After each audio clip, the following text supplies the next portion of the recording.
자, 여러분 반갑습니다. 강유수 교수입니다. 자, 오늘은 우리 중국의 제자가 이제 배우고 나서 이제 중국을 넘어가서 지금 사업을 하고 있는데, 이게 통해 중국은 또 이 시합들이 크잖아요. 배드가 70개래요. 그래서 인구가 많다 보니까 중국 규모가 큰데, 하여튼 거기서 질문이 왔는데 여러분들도 아셔야 될 것 같고, 그래서 질문을 받고 답을 깔끔하게 해드리겠습니다. 자, 질문 좀 질문해 주십시오. 화병 치료를 하려면 흉골의 관리를 하라고 하는데 흉골의 위치가 어디입니까? 흉골의 위치요. 자, 그래서 내가 예를 들어서 어떤 경혈자리를 얘기한다, 학복이다, 곡지다, 뭐 족삼리다, 뭐 이런 경혈자리를 얘기한다. 그럼 위치를 알아야 관리를 하고, 뼈도 마찬가지잖아요. 상골이다, 요골, 척골이다, 뭐 대퇴골이다, 경골, 비골이다, 뭐 이러면. 그럼 흉골은 뭐냐? 간단하잖아요. 여기 있잖아요. 흉골병, 흉골차, 금상돌기. 자, 보세요.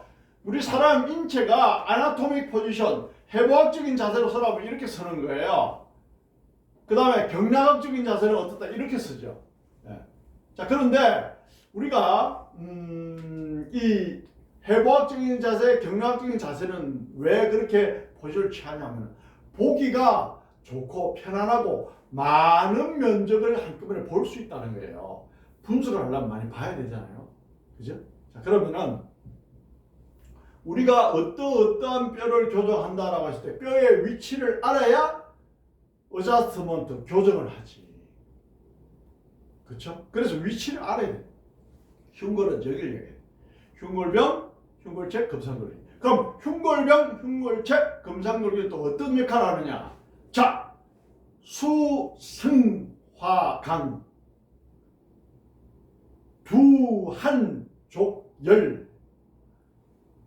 머리는 차갑고 발은 따뜻해야 된다, 이런 말 있잖아요. 그러면은 우리가 화가 난다, 흔히 뭐 시쳇말로 열받는다 그러면 화가 치밀어 오르잖아요. 그럼 어때요? 이 흉골을 타고 열이 올라갑니다, 이렇게 위로. 그러면 어때요? 수성화강이 안 되죠. 물기운, 수성, 물기운, 차가운 기운이 올라가야 되는데 따뜻한 기운이 올라가잖아. 그러니까 어떻다? 머리에 열을 받아. 머리에 열 받으면 어떻다? 스트레스 받는 거야. 스트레스 받으면 어때요? 머리카락도 빠지고, 또 머리카락도 가늘어지고, 뭐 이렇게 되는 거예요. 그 다음에 화가 치밀어 오르니까 어떻다? 정상적인 일을 할 수가 없고, 정상적인 사고를 할 수가 없고, 또 부교감신경, 몸을 안정화시키는 부교감신경이 활발하게 움직여야 되는데 흥부시키는 교감신경이 막 움직이고 이래 된단 말이에요. 그래서 특히 옛날 우리 어머니들 남편들이 속썩이고 하면은 화병이 생긴다 그러잖아요. 그럼 어때요? 자기도 모르게 가슴을 막 이렇게 치잖아요. 그게 자기도 모르게 불시불식간에 이 흉골병, 흉골체, 금상돌기가 마사지하는 거예요. 이게 사실은 자기도 모르게. 이해가십니까? 그래서 그 화병하고 연관된 기혈순환의 통로다, 이렇게 이해하시면 돼요. 자, 그래서 우리가 뼈의 위치는 사실은 정확하게 알 필요가 있는데, 자, 여기는 이제 후두골이라고 그러잖아요. 후두골도 여기 이제 위에 이제 동그란 두뇌가 이제 이렇게 척두골 두 개가 있고, 여기 후두골 있잖아요. 그럼 여기 관상봉합으로 쭉 나눠져 있고, 시상봉합으로 나눠져 있고, 여기 남다상봉합입니다. 그 다음에 서비컬 경추가 있고요. 여기는 어떻다? 흉추가 있고요. 여기는 요추가 있고요. 여기는 선추가 있고 미추가 있습니다. 요거는 이리움 장골, 여기는 장골넘, 그 다음에 여기는 장골익, 여기는 장골와, 그 다음에 여기는 골반공, 요거는 폐쇄공, 요거는 치골, 대퇴골 또 이렇게 이야기하죠. 그래서 뼈의 위치라든지 그 구조는 여러분들이 좀 아셔야 되고요. 그래서 그 부분은 제가 집필한 책을 가지고 또 설명을 한번 해드리겠습니다. 장골 같은 것도 마찬가지예요. 우리가 골반 그러면은 이 장골과 앉을 때 닿는 이 좌골과 이 장골과 좌골과 이 치골을 합쳐서 관골이라고 해요.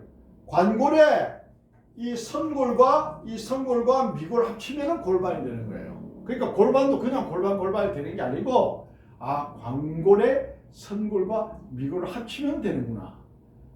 광골은 장골과 자골 치골을 이야기하는구나. 뭐 이렇게 알아야지 얘기가 되잖아요. 자, 그런 부분을 한번 설명을 제가 직접 책을 가지고 설명을 한번 해드릴게요. 자, 책을 보시면은 자 이렇습니다. 자, 가까이 와서 보세요. 자, 이제 몸체자 체부의 해설 이렇게 나오죠. 체부의 해설. 인체는 외형면에서 볼 때 두, 경, 흉, 복, 상지, 하지 등의 6가지 체부로 나눌 수 있다. 그러나 크게 두, 경, 체간, 체지 4개의 부위로 구분하는 것이 통례이다.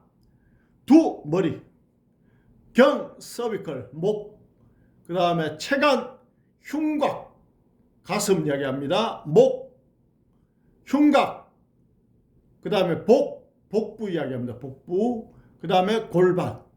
체간은 흉곽, 가슴과 복부와 골반을 체간이라고 하는구나.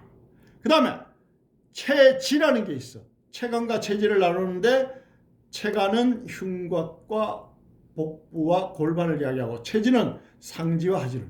상지는 상완의 경관절, 전완의 주관절, 수, 말 그대로 손 이야기하죠. 완관절, 경관절, 주관절, 완관절. 하지는 대퇴 고관절, 하퇴 설관절, 족, 발 그대로 족관절, 발을 이야기하는 거지. 자, 발목을 이야기하는 거죠. 요거는 손목을, 수는 손목, 족은 발목. 골반은 방금 말씀드렸죠. 관골은 장골, 자골, 치골을 관골이라고 그러고 거기다가 성골, 미골 합친 것을 뭐라 한다? 골반이라고 한다. 자, 이렇게 설명을 해드릴 수가 있고요. 자, 그래서 우리가 이제 뼈를 보면은 이렇죠. 여기 이제 여러분 아시다시피 견갑골, 세모난 등 뒤쪽에 붙어 있는 세모난 뼈, 견갑골. 요 흉골, 아까 흉골 질환 흉골 나오잖아요. 여기. 흉골병, 흉골체, 금상류기. 세부적으로 나누면 그렇다는 거예요. 요 전체 흉곽, 흉골. 그 다음에 요거는 장골, 이리움. 그 다음에 청골, 세크룸, 미골, 악식스 이렇게 나오죠. 그 다음에 요거는 대퇴골두에서 동그란 요거를 대선자라 그러죠. 그 다음에 이제 대퇴골, 설계골, 여기는 경골, 비골. 이 두꺼운 뼈가 경골, 얇은 뼈가 비골입니다. 그 다음에 족근골, 그 다음에 중족골. 그렇게 되어 있죠. 자, 그럼 여기는 두개골, 쇄골, 오해돌기, 요 동그란 거, 그 다음에 금상돌기, 상완골, 탈뼈, 요골 척골, 그 다음에 수건골, 중수골, 지골, 손가락. 자, 그래서 이거는 엔테리어, 포테리어, 앞에서 뒤로 보거나 포테리어, 엔테리어, 뒤에서 앞으로 본 거고, 이건 레럴 뷰, 옆에서 보고, 옆에서 보면은 두개골, 서비컬, 경추, 견갑골, 흉추, 늑골, 상완골, 요추, 장골, 청골, 미골, 척골, 요골 이렇게 나오죠. 대퇴골, 설계골, 경골, 비골, 종골, 발. 자, 그래서 우리가 자 이렇게 보면은요, 그렇게 이제 대체적으로 볼 수 있고.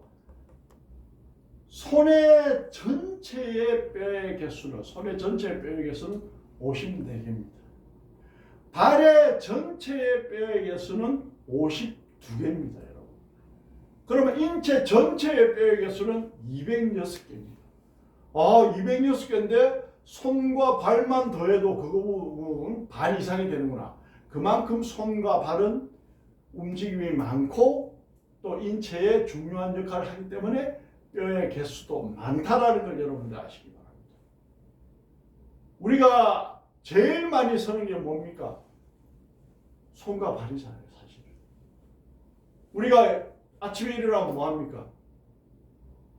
일어나서 걸어서 움직이잖아요. 목적지를 가잖아요. 그럼 가고 나서 뭐합니까?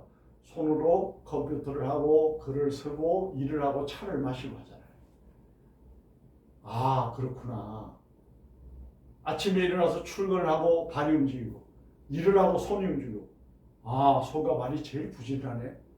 조물주가 그래서 뼈의 개수를 제일 많이 배치를 해서 제일 디테일하게 움직이게 만들었구나. 뭐 이렇게 되는 거지. 우리가 미래의 산업 중에 로봇 산업이 있는데 전망이 좋은 로봇 산업이 있는데 그 로봇 산업 중에서도 만들기 힘든 게 뭡니까? 이 경첩, 굴곡 신전하는 거, 그 다음에 이 힘 조절하는 거 이런 게 어렵다.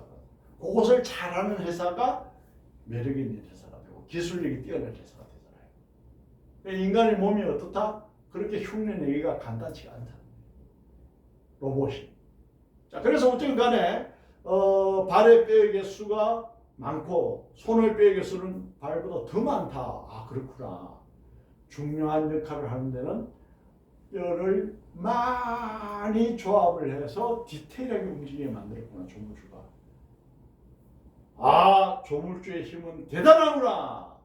조물주는 위대한 인간을 만들었구나 하는 것을 깨달으면서 여러분들이 뭘 아셔야 돼요? 아, 그런 위대한 인간을 만든 조물주가 인간을 어떻게 살아가게 만들었겠느냐 이거지. 건강하게 살아가게 만들었다고 저는 보는 거예요.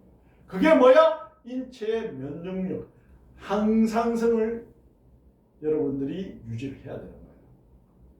약은 인간이 만들었고 주사도 인간이 만들었지 하느님이 만든 게 아니잖아요. 조물주 하느님은 그런 거 안 만들었어요. 그래서 우리가 몸을 관리를 잘하면은 정말 하느님이 주신 그대로 건강한 상태로 살아갈 수 있게끔 만들었다라는 얘기를 하는 거예요. 그럼 어때요? 적당히 좋은 음식을 적당히 드셔야 되고 적당히 운동을 하셔야 되고 척추에 정렬이 발라야 되고 또 자연에 순응하는 생활을 해야 되고 그러한 밸런스가 맞춰져야 돼요. 또 뼈를 생각하면 좌우 대칭 균형의 개념을 반드시 여러분들이 생각하셔야 돼요. 오른발이 지나치게 길다. 왼발이 지나치게 길다. 그럼 척추는 틀어지게 돼 있잖아요. 시소 생각해보세요. 여기서 1도만 틀어져도 이외에는 어때요? 10도가 틀어질 수 있잖아요. 여기서 봐. 1도만 틀어져도 여기 10도가 틀어질 수 있잖아요. 여기는 3도만 틀어져도 3도만 틀어져도 어떠다? 이거 30도가 틀어질 수 있잖아요. 결과적으로.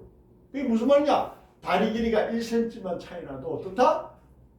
내가 부지불식간에 이렇게 절게 되잖아요. 그럼 어떻다?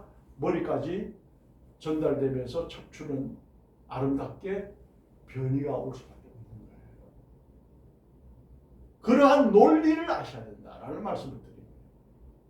그런 논리를 알고 제가 척추 교정을 여러분들에게 알려드리고 근육 관리를 알려드리고 경락에 관해서 알려드리고 수기요법의 여러 가지 기법들을 알려드리면은 그러한 기본적인 소양이 되어 있는 바탕 위에서 여러분들이 인체를 바라보는 관점을 가져야 된다라는 말씀을 드립니다.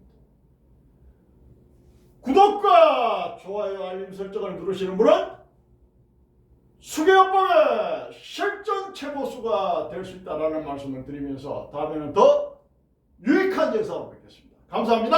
강교수 교수입니다.